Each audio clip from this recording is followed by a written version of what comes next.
ჭადრაკში არაფერია იმაზე სასიამოვნო, როდესაც ლაზიერის შეწირვით იგებ პარტიას, ხოლო ამ პარტიაში თეთრი ფიგურებით მოთამაშე ედვინ ადამსმა 4-ჯერ სცადა საკუთარი ლაზიერის შეწირვა და საბოლოოდ მაინც დააშამათა მეფე.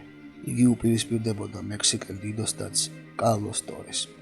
ეს პარტია კი 1920 წელს გათამაშდა. თავად ედვინ ადამსი კი ძლიერ მოყვარულად ითვლებოდა, რომელმაც უძლიერესი დიდოსტატის დამარცხება შეძლო.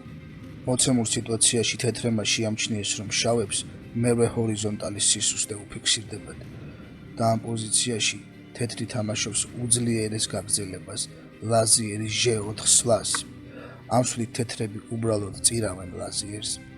მათი ჩანაფიქრია, რომ შემოიტყუონ შავი ლაზიერი G4 უჯრაზე და შემდეგ დააშამართონ შავების მეფე სულ რაღაც 2 სვლაში.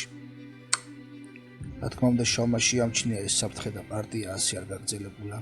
მოდით დავბრუნდეთ ოდნავ უკან. როგორც აღმოჩნდა, შავებს არ აწყობთ ლაზიერის აყვანა, თუმცა ამ სიტუაციაში მათი ლაზიერიც საფრთხეში იმყოფება, ამიტომ მათ ამ ლაზიერს რაიმე უნდა მოუხერხონ. რა თქმა უნდა, არ ივარგებდა ლაზიერის დაცვა, რასაც მოყვებოდა ლაზიერების გაცვლა და შემდეგ ერთ სვლაში ისევ შამათი იქნებოდა. სწორედ ამიტომ ტორე თამაშობს ლაზიერ B5 სვლას. ერთი შეხედვით თითქოს შავებმა თავი გამოიძვრიდეს და პოზიცია დააბალანსეს, მაგრამ ამ სიტუაციაში ადამსი პოულობს კიდევ ერთ უბრწყინვალეს გაგრძელებას ლაზიერი C4 სვლას. შესაძლოა ეს სვლა სიგიჟეთ მოგეჩვენოთ, რადგან მოცემულ სიტუაციაში ორი ფიგურა ემუქრება ლაზიერს, თუმცა შავებს კვლავაც არ აწყობთ ლაზიერის აყვანა.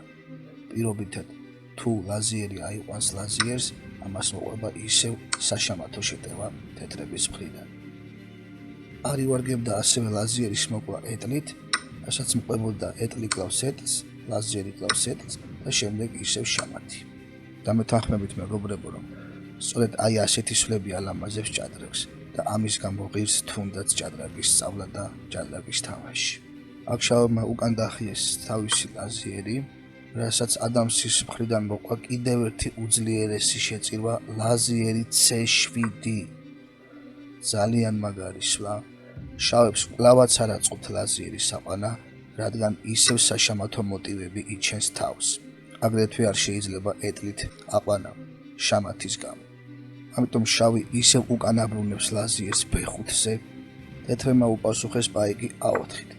ეს კიდევ ერთი ჭკვიანური გაგრძელებაა, ვინაიდან თეთრებს სურთ, რომ შავმა ლაზიერმა ბოლოს და ბოლოს დატოვოს ეს დიაგონალი.